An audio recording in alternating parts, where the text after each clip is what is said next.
ایک گاؤں میں ڈاکو داخل ہوئے اور وہاں کی تمام عورتوں کی عصمت دری کر دی، مگر ایک خاتون ایسی تھیں، جب اس کے گھر میں ڈاکو داخل ہوا تو اس نے اس ڈاکو کو قتل کر دیا اور سر کاٹ دیا۔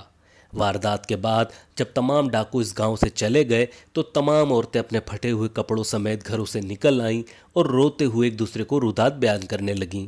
اتنے میں وہ بہادر خاتون اپنے گھر سے باہر نکلی۔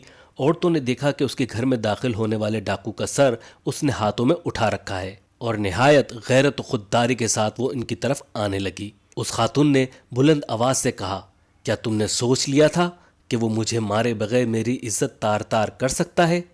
گاؤں کی عورتوں نے ایک دوسرے کی طرف دیکھا اور فیصلہ کیا کہ اسے قتل کر دیا جائے تاکہ ان کی عزت بچی رہے اور ان کے شوہر کام سے واپس آنے پر ان سے یہ نہ پوچھیں کہ تم نے اس طرح کی مزاحمت کیوں نہیں کی۔ پھر انہوں نے اس بہادر خاتون پر حملہ کر کے اسے قتل کر دیا۔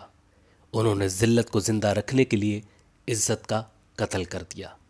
یہی حال آج ہمارے معاشرے کے چور، حرام خور، جھوٹے اور کرپٹ لوگوں کا ہے۔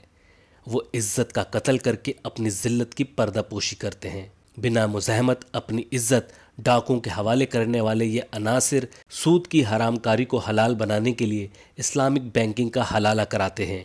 اس کے بعد بھی شرعی کورٹ سے فیصلہ آ جائے تو خدا کے حکم کو قتل کرنے کے لیے سپریم کورٹ کا رخ کرتے ہیں۔ در حقیقت یہ وہ بے آبرو عورتیں ہیں جو بنا کسی مزاحمت کے ڈاکوں کے سامنے ڈھیر ہو جاتی ہیں اور اپنی لاچارگی کی تعویل کو زندہ رکھنے کے لیے عزت و خودداری، غیرت و حمیت پر اجتماعی طور پر حملہ آور ہو کر اسے قتل کر ڈالتی ہیں۔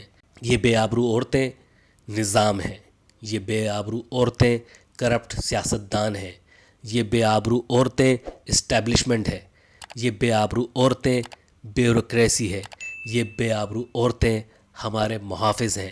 آپ جب کہیں ایسے لوگوں کو دیکھیں جو چور، جھوٹے، حرام خور، کرپٹ کا ساتھ دے رہے ہوں تو سمجھ جائیں کہ یہ انہی عورتوں کی اولاد ہیں جنہوں نے اپنی ذلت چھپانے کے لیے عزت و غیرت کو قتل کر دیا تھا۔